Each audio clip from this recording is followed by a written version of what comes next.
Good morning. My name is Eli Gold. I'm the president of the Gold Institute for International Strategy. With me today, we have two of our senior fellows, Dirk-Jan Eppink, a former member of the Dutch Parliament, and prior to that represented the Netherlands in the European Union, and as a distinguished fellow of the Gold Institute as well, currently. Joining us as well is Rob Roos. Rob is a former member of the European Parliament representing the Netherlands as well, and is a Gold Institute Distinguished Fellow.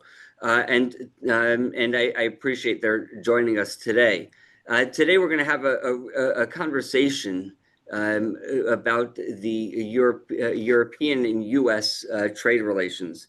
In particular, following the negotiations with regards to trade and tariffs between President Trump and Ursula von der Leyen, more questions have been raised about the presence of the European Union and the trajectory that the transatlantic economic cooperation is going.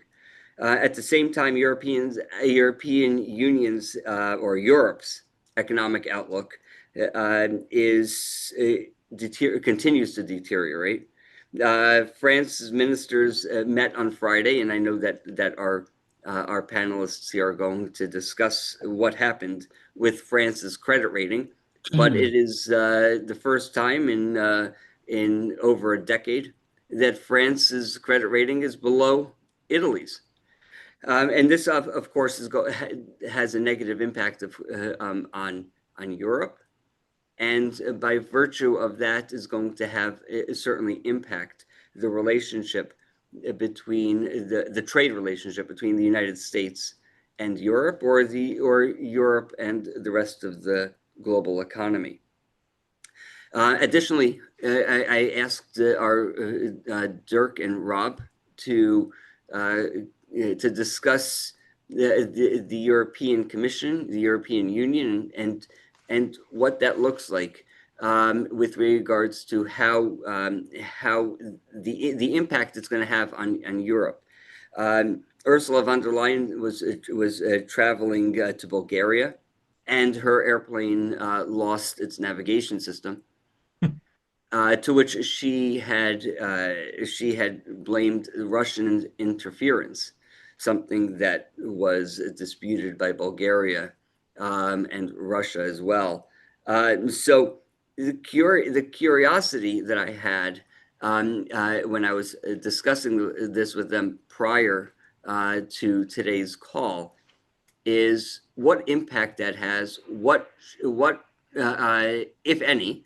Number one. Number two is if, in fact, Bulgaria and Russia's assertion that it wasn't Russian interference,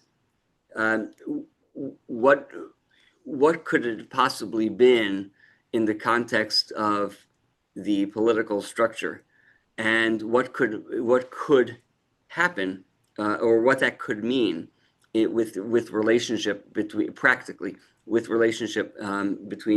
the European Union and its neighbors.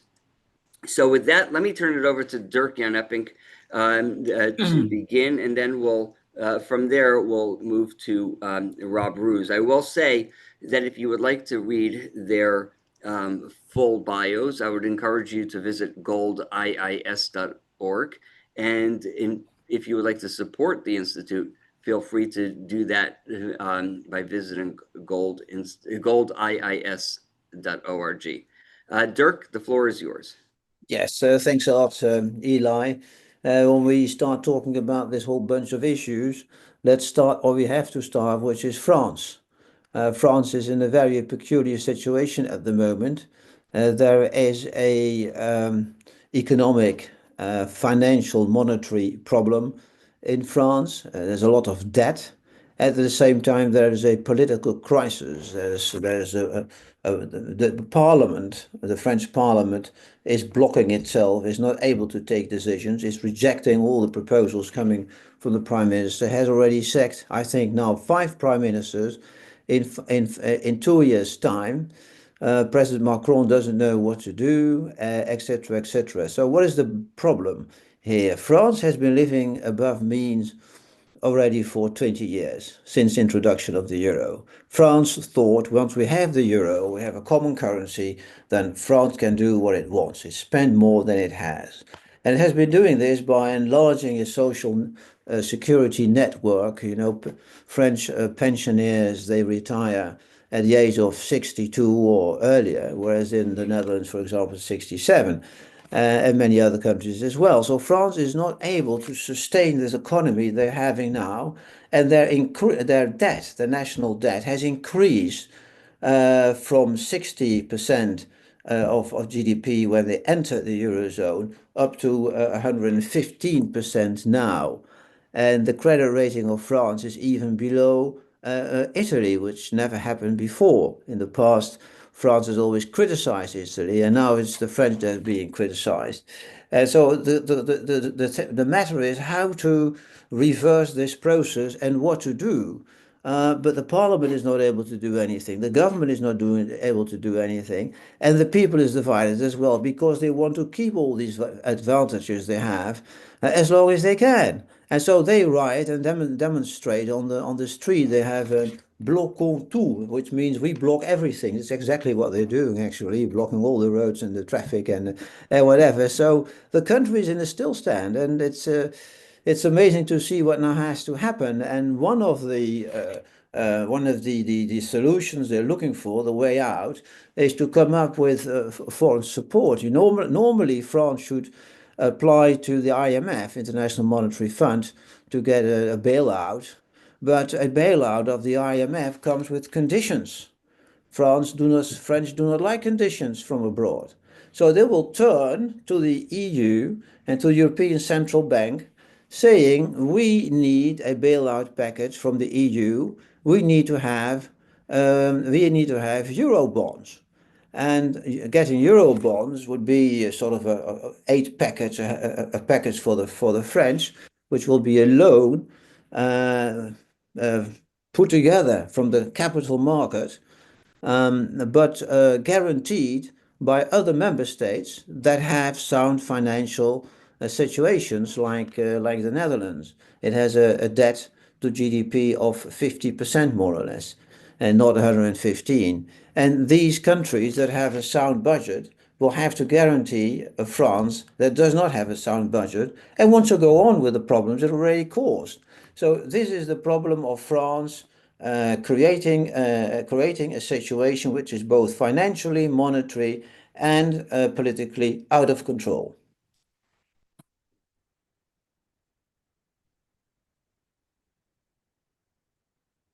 Yes, well, to add on that, maybe we should also speak about culture, because, like Dirk Jan was saying, in France, the,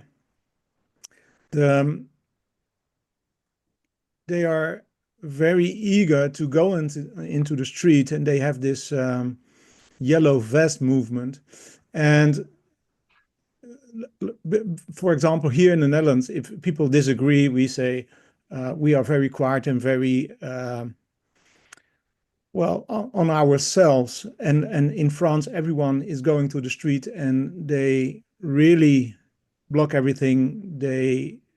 It's like the revolution that we had before. So there's a huge culture difference between France and, for example, the northern member states like the Netherlands and Denmark and Sweden. And the problem with the debt in France is that it's a short-term debt, and that is the difference between France and Italy. So the debt in Italy is bigger, but they have better conditions, so that's why they can still survive. But there is no intention whatsoever to change the system, because the people will go into the streets and will riot and as long as it takes. And so they had a few attempts to change the situation in France, but Macron was never able to do it. And they kept on spending more and more money under Macron. And I'm sure the moment Macron will lose his power, and for example, Rassemblement National will come into power, the restrictions from the EU will be much more it's tighter than it was than it is now, because the situation went out of hand. But the problem with the common debt, of course, they want that. They want let's say the Dutch and some other member states to solve their problems. But the thing is, it's against the treaties of the EU. The Article 125 says that we cannot, and literally said, prevent directly liability sharing among member states for public debts. That is what the treaties are saying. And that was made during the implementation of the euro. The euro, we had a stability and growth pact, and that indeed says we can only have a national debt of 60% of the GDP and 3% per year. But in the 25 years that we have the euro now, France never was able to achieve that goals, and since then they do whatever they want. So this is also it's a huge problem within the EU, because it's not only France, it's also Italy. It's most of all the southern member states like Greece, Portugal, Spain, Italy. It's a culture difference and this is what we have to deal with. So I'm very curious what's going to happen now in France, but I'm sure the moment Rassemblement National will come into power, the restriction will be much different than it's for the Liberal Party of Macron. Yes. May I say something about this? Because, time is pressurizing France to take decisions, and it cannot avoid those pressures for too long. For example, the current debt is so big, and the situation is out of control to such an extent that the credit ratings, the credit ratings of the debt will turn out to be more expensive. So the financing and trying to keep the French debt sustainable will be increasingly expensive. And you have seen that the credit ratings agencies last week have reduced the reliability of the French financial situation from AA minus to A, something like A minus.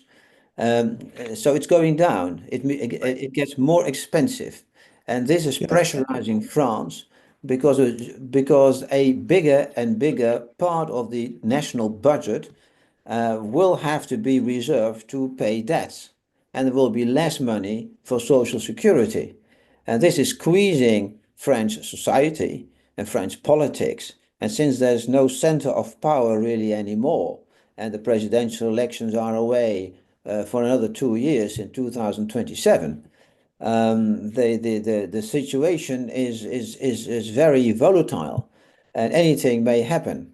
So it's something to look at. And what is the way out? And I'm sure the French government is looking at the ECB, the European Central Bank, headed by a French president, Mrs. Lagarde. Yes. Mrs. Lagarde, and she will certainly do everything to help France. She was appointed at the time by the EU, proposed by the French president, even without the Germans knowing all this. And so she has to serve France, and that's what she will try to do. Yes, and to add on this, these countries, Italy, Spain, France, Portugal, they are bankrupt already for 10 years.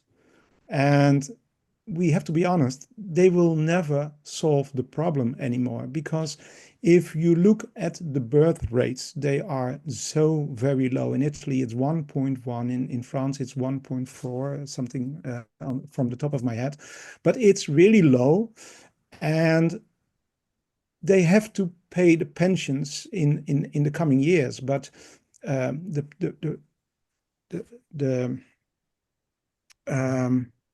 amount of people will decline very fast. So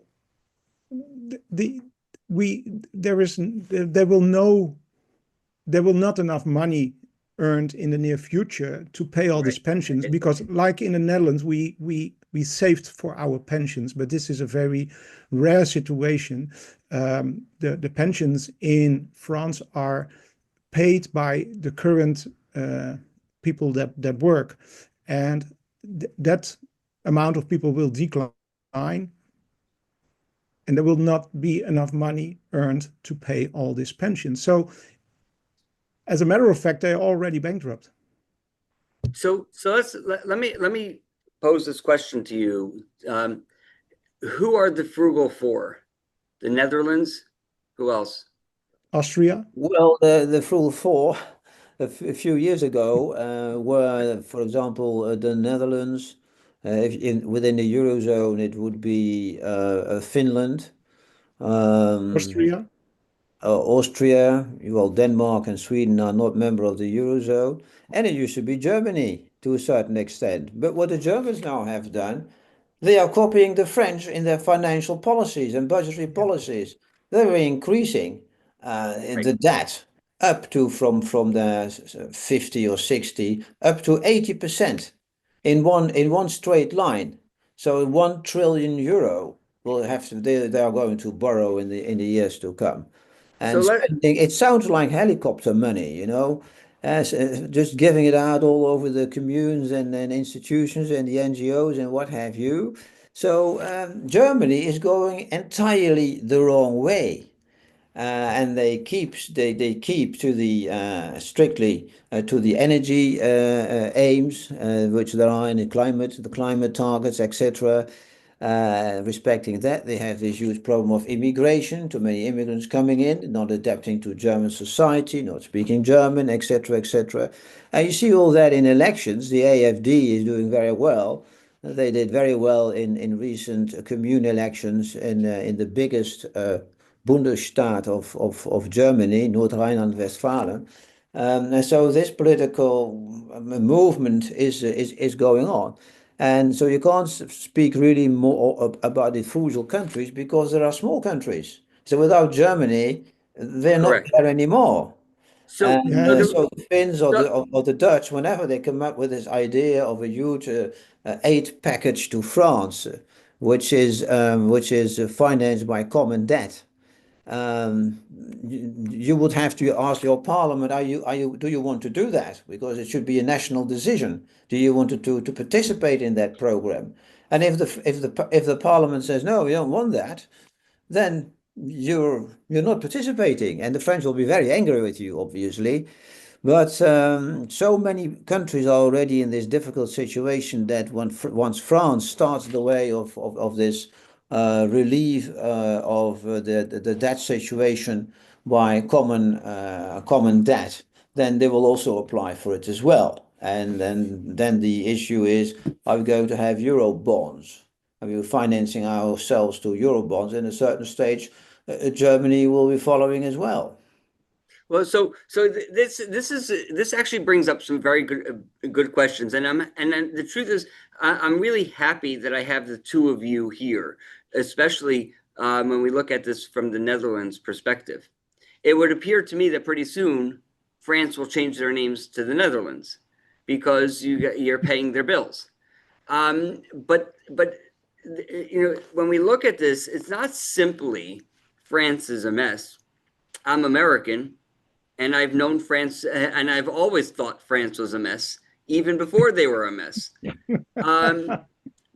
But this poses a much larger question. If I may, please. Yeah, previously there was this situation, and the French economy was most of the time in a mess but they could devalue their currency. And with a Right. common currency, there's You nothing to be can't. devalued. They're in it, and they wanted it from the first day. Well, that's actually a very good point. A very good point. But when we take a look at this, I think this has much larger ramifications that people have to really understand than just simply what is France going to do?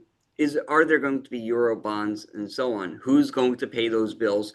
The question, of course, becomes one that everyone tends to roll their eyes at: is do we see ourselves or do we see these countries staying within the European Union? Or let's just pick the Netherlands. At some point in time, does the Netherlands say, you know what, we're done. We can't pay the bills anymore. Britain left with Brexit, and perhaps the Netherlands or Italy or whomever else it is says, we're gone. That's question number one. The question that really concerns me as an American, as looking at it from America's perspective, and I'm sure it concerns you as well. Although Dirk, I know that you speak the language, is what role will China play as they can buy a country cheap?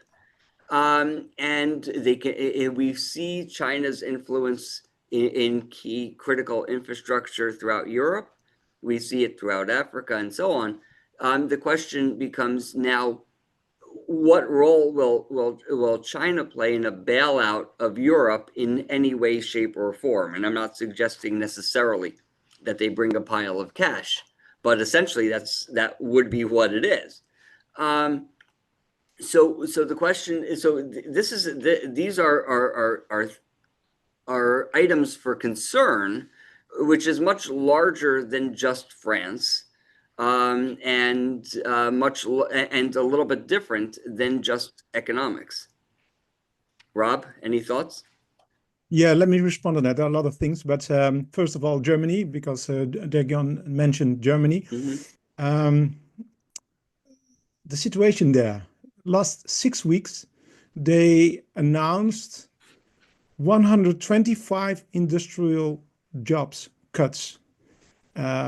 Huge amount. And putting that into perspective, if the US got hit at the same time rate, that's like 300,000 factory jobs or 500,000 total jobs gone in a month and a half. And this is what's going on right now in Germany. The deindustrialization, they said 2 years ago that they needed employees, workforce, labor.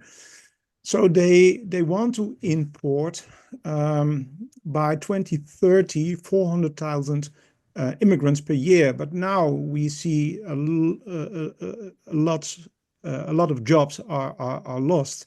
So it's not going very well with Europe, and this is a very sad message. But maybe the positive side is, I always said, or we have more conservatives in the European Council, or the European Union will collapse under its own weight. And that is maybe what's going to happen now. And I'm sure a lot of member states will not leave the European Union, but the situation is getting really difficult. And I really believe that they know what's going on. That's why they are implementing with the speed of science, I would say, this central bank digital currency. And that is to save the EU project. And of course, this is not good for the citizens in the European Union. But they will do whatever it takes to keep it alive, and whatever it takes. That those are the words of Draghi, the former member of the central bank, and he was today announcing that everything has to speed up because they want his plan that he launched last year was to invest 800 billion euros extra per year to stimulate the economy. And last week we had the State of the Union, which is well, the State of the Union is done by the Commission president, and that is Ursula von der Leyen. And of course, she is a civil servant and nothing more than that. But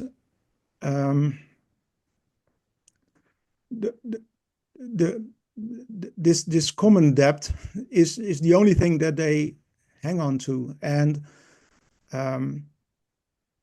the Green Deal is also something that that's really the problem. The Green Deal is the thing that created the deindustrialization in Europe, but they keep on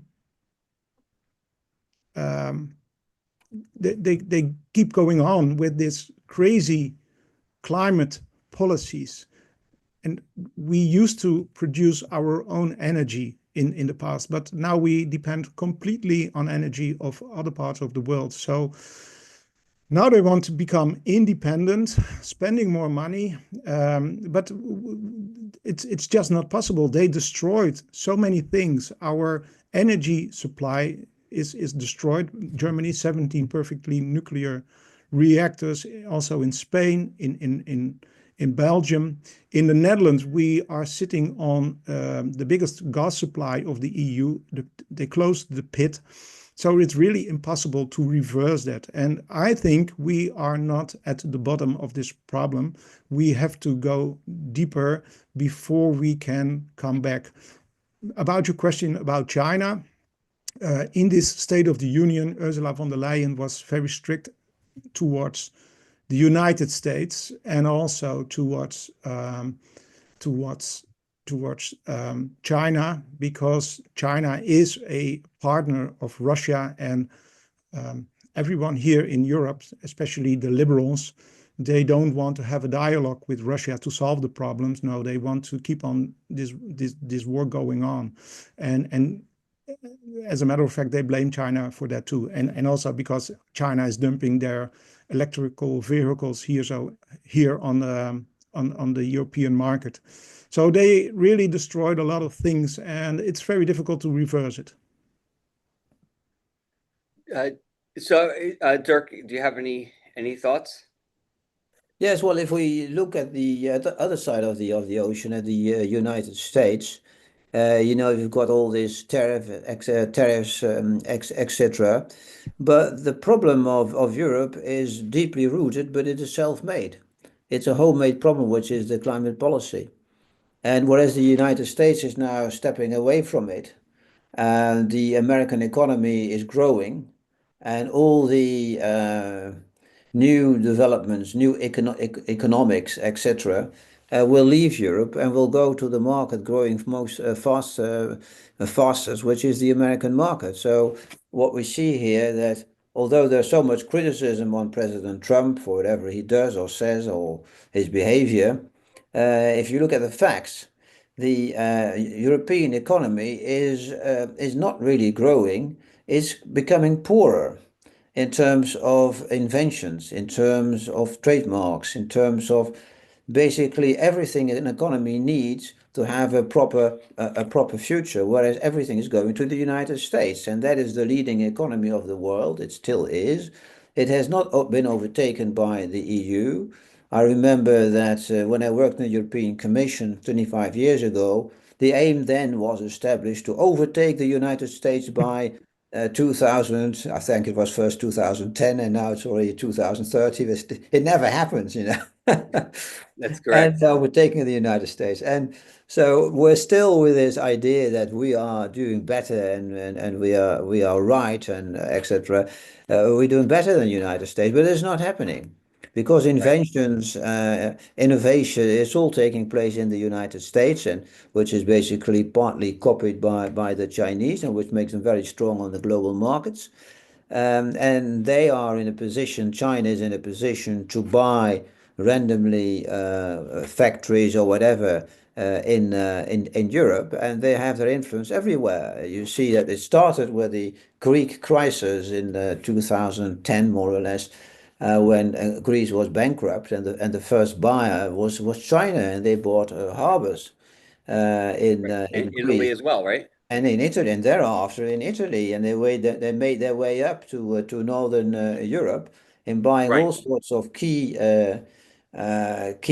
items which they would need for their structure to have an international global network in which they are dominating and which they are working at impeccably over the past 20 years without us really realizing what's going on. And the moment we realize what's going on, it's too late. And that's where Yes. we are more or less at this moment. And so the Yes. United States, I think, will remain the central economy of the world in spite of everything people in Europe say or claim, or they're protesting against the government or whatever. The fact is that the US is the basis of economic development and innovation. So Yeah. let me, if I may, in the last 15 minutes that we have or so, rapid fire questions with with impossibly short answers, which meaning Okay. obviously you can't answer them Okay, well, in a brief fashion. fire them. Given the economic crisis of Europe, I think Dirk, I think it was you who made this comment to me a year ago or longer that said the beauty of the Green Deal is that it takes Europe's mind off of a European defense, because you can no longer afford the European defense. So now we have that. But let's talk about this. Given the current economic crises, what's the viability of NATO moving forward? Either one of you can answer it, or both. Well, Well, Rob, in the State of the Union, Ursula von der Leyen was very clear. She said that she wants to be independence of the United States, and they want their own European defense system, which is, in my opinion, crazy. You know, this is not a task of the European Union. It is a national competence. It's up to the member states and together with NATO to guarantee our safety. yes, I fully agree with that, and I would like to add that this is one of those fantasies to be a strong military power in the world on our own, which it likens basically this idea of 2000, in the year 2000, where they said we're going to overtake the United States in 2010, and now we try another myth, which is creating a defense force which is strong enough to cope with all situations in Europe. And that is not the case. You have NATO, and we have NATO for a certain purpose. And I'm not the spokesman of the current Sec Gen of NATO, but if there's no NATO, basically Europe will be only left in parts and pieces behind. There will be no coherence. There will not be sufficient technology to back it up. So you need the United States, and the NATO without the United States is not a NATO anymore. And therefore, we have to stick to that. But with the fantasy of President of the European Commission is that you get a European force. And the French have always thought about une défense européenne. And of course, at the heart of it is France. But the French cannot pay their own bills anymore. So how can they afford a huge military force in Europe? If you look at the support to Ukraine, the French support of Ukraine is very small currently. I think the Dutch are even on a higher level than the French, let alone the Yes. Spanish and the others. So I don't see any alternative for NATO, and that's why we should have a good relationship with the United States. And within this good relationship, you can always have some criticism or suggestions, ideas, or come up with something. But that's what we should do. Working on this European Defence Force is basically a track that is part of an illusion. Okay, let's go. You touched on this. The next question: Russia, Ukraine, the war. Europe has very strong feelings towards it, and I believe that much of Brussels, in particular, has a different opinion on how to handle the war than President Trump does. But let's go back. We're talking about the economy. Does Europe have the ability to continue funding this war? Well, Rob? Well, sometimes I have the feeling that they don't want to stop this war, to be honest. I really had hoped that President Trump would solve our problem as Europe. But as a matter of fact, it's more difficult than we expected. But I also believe that it's sabotaged because when President Trump had this famous meeting with Zelensky in the Oval Office, the day before they had this very sophisticated attack in the heart of Russia on this nuclear bombers, the airplanes. And I don't believe that it's done without the intelligence of certain people. And when we started this discussion, you start to speak about Ursula von der Leyen and her plane that was disturbed by the GPS was disturbed, so they had problems to land. It was just a false flag. It was a lie, and it only lasted 2 days, and then it was there. But 2 days ago, 3 days ago, we had this. No, it was last week with the Russian drones entering the airspace of Poland. And I'm not telling that it's not true, but such a strange situation because all these drones, I've seen them. One of them was on a wooden rabbit case. I don't know how to explain that, but it didn't cause any damage. There was no explosives in it. I saw duct tape. It is such a strange story, and I don't believe that these drones they only had a range of 600 kilometers. It was not able that they were coming from Russia. So is this also a false flag? They do everything to keep this war moving, and I'm blaming Putin too, of course, because he's doing terrible things and bombing civilian targets, etc. So they are evil on both sides. But for me, yeah, can we afford this war? War is a costly business. This is something President Trump said in his first term, and I agree. But sometimes I really believe that the EU wants a crisis because it's always a crisis to get more Europe. This war is for them the possibility to create this European Union army, and that's not good. Okay, immigration. With the current state of the economy, does Europe reduce its immigration or expand it? Well, Let's continue down this track. Dirk, you and I have been talking about this for about almost 20 years now. 20 years, even before we knew each other. Back when you were still in New York. Oh yes, that's right. Yes. So yes. Now immigration is now out of control in Europe, and basically every member state tries to shift the burden to another member state. For example, lots of people from Africa, they go to France, and they, without any problem, they move on small boats to the UK. And now they made a sort of a program that some of these people can be returned, but it's increasing everywhere, and so we have to house these people, and they will have to be housed all over the country, you know. So the locations are spread over the country, and in all those countries, in all those regions, there's a lot of unrest about all the locations because people see their country changing under their eyes.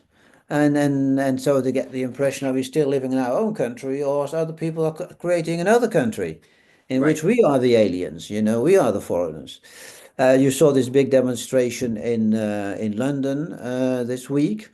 The well, the estimates of the figures they differ slightly. Some people say, the press says 10,000, 15,000. Somebody else was saying 1 million or whatever. But a lot of people Right. came to the street. You see this problem in France, in Germany, in Netherlands, in Belgium, in Italy. It's Greece. It's everywhere basically. The only countries that were wise to put a halt to it were countries like Poland, Hungary, Czechia, etc.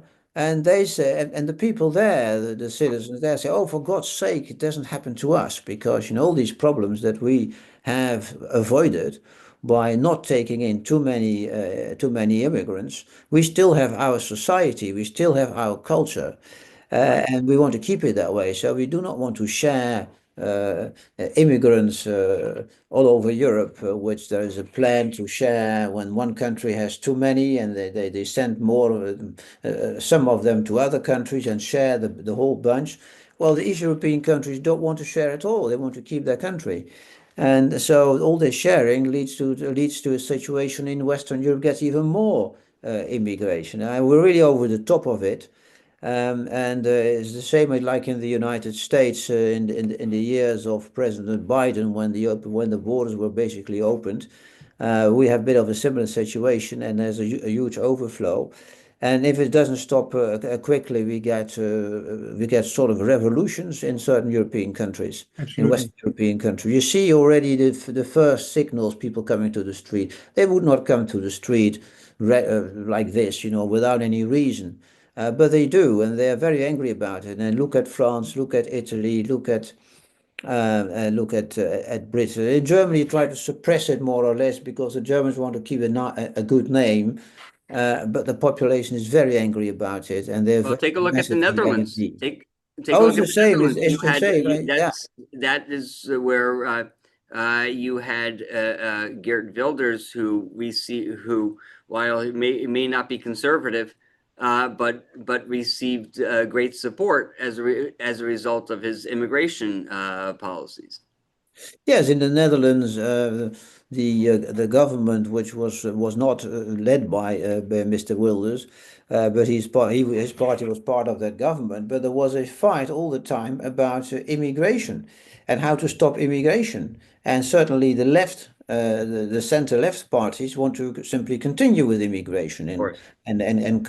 and go on regardless. And so what they are doing is they run straight forward to a judge, to a court, or they invoke the European Manifesto of Human Rights or other documents in order to keep the flow going.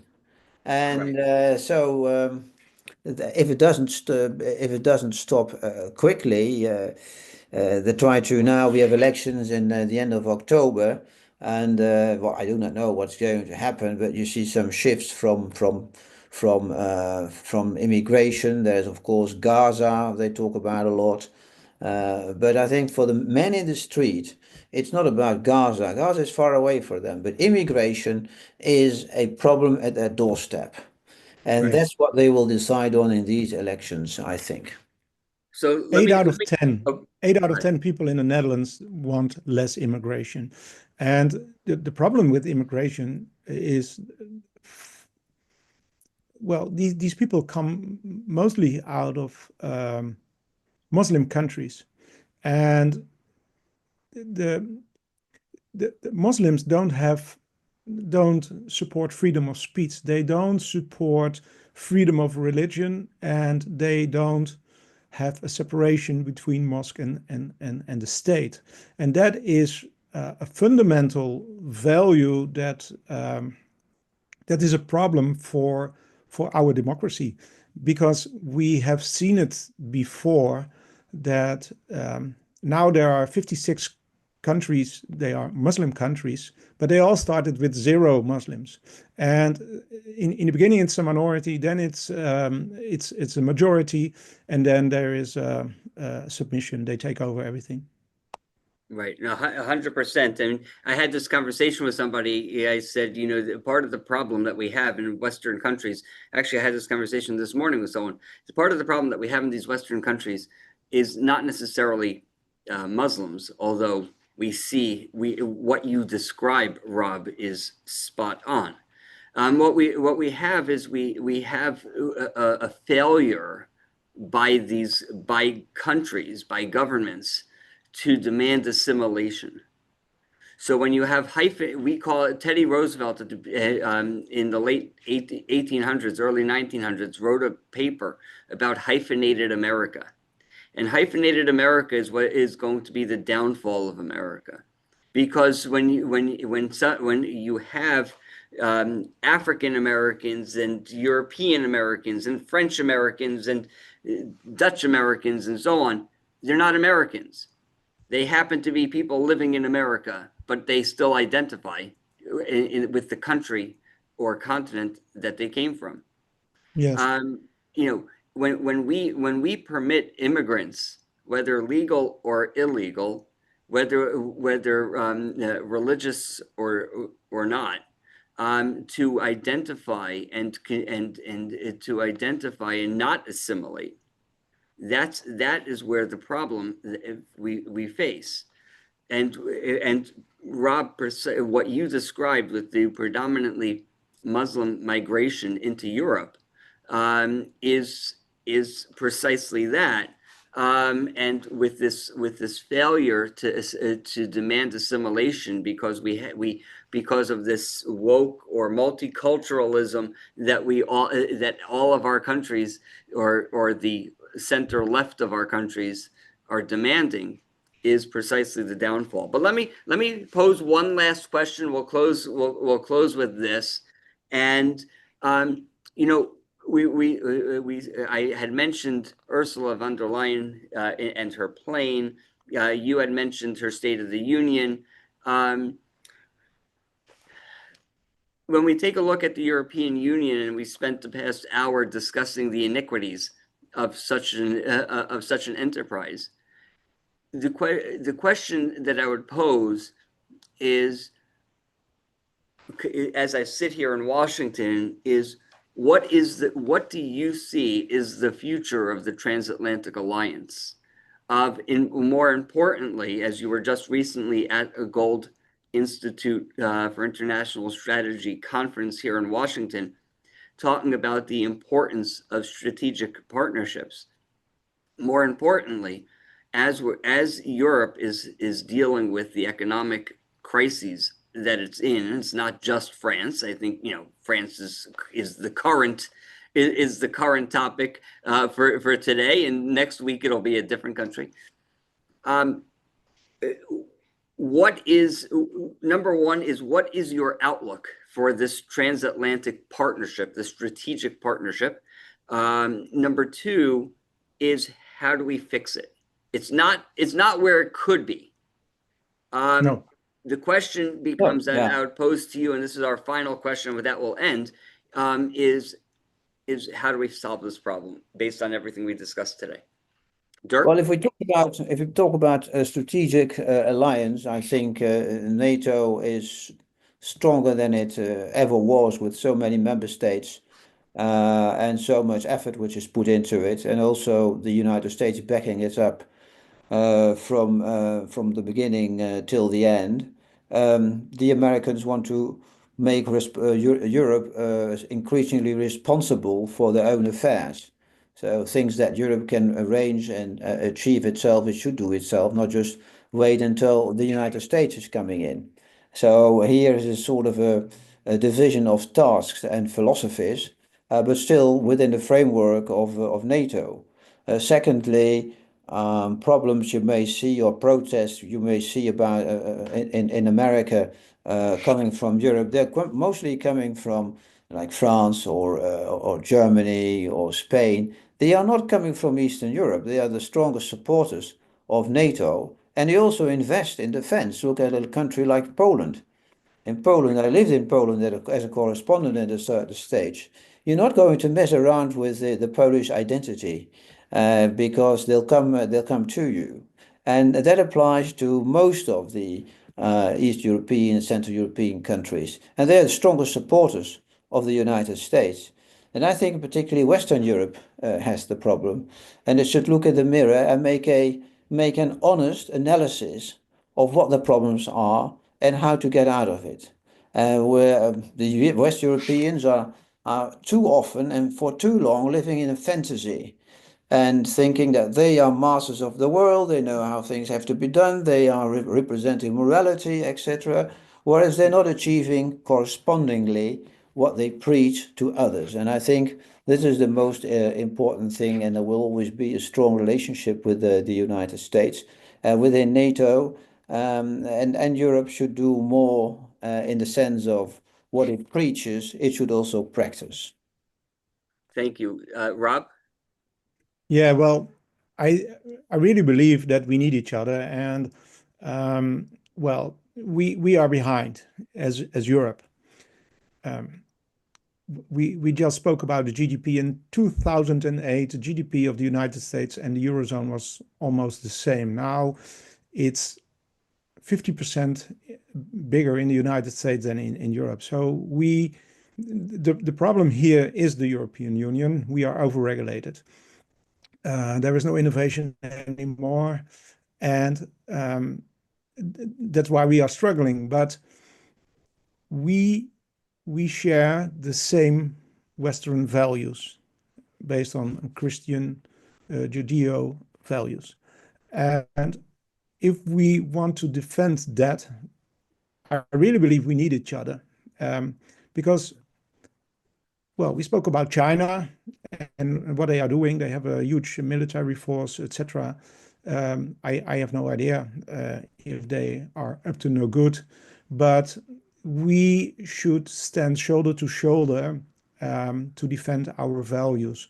United States is maybe it's of course it's a strong country, but maybe it's not strong enough to fight China on his own, to not fighting, but let's say to keep it stable.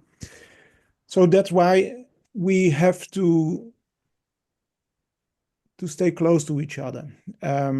This EU-US deal was also made. President Trump said, "Okay, I will guarantee the protection of Europe, but you have to buy our stuff." Well, for me, that makes sense, but there is a lot of not everyone is happy with that. A lot of people are not, because they don't understand. There will be a vote of no confidence again in October in the European Parliament against Ursula von der Leyen about this topic. So, yeah, they want to do they want to trade with China to compensate the deal with the United States.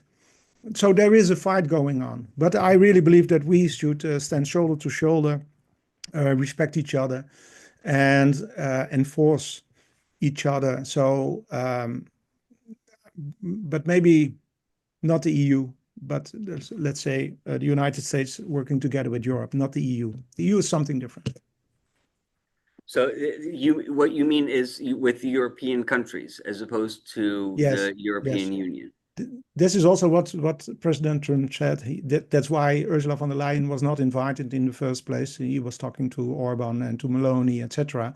Sure. And I think this is also good, because the European Union is really a center-left project, and it's really not working. If it collapses under its own weight, I think we can go back to the situation where we had trade with each other, and that was good. But now they're really working on this United States of Europe, and this is not what the people want, and it's not possible. We just spoke about the culture difference between the Nordic member states and the southern member states. We have 23 or 24 languages we are not the same. That makes Europe so beautiful, and we cannot put that on everything together and make it just one identity.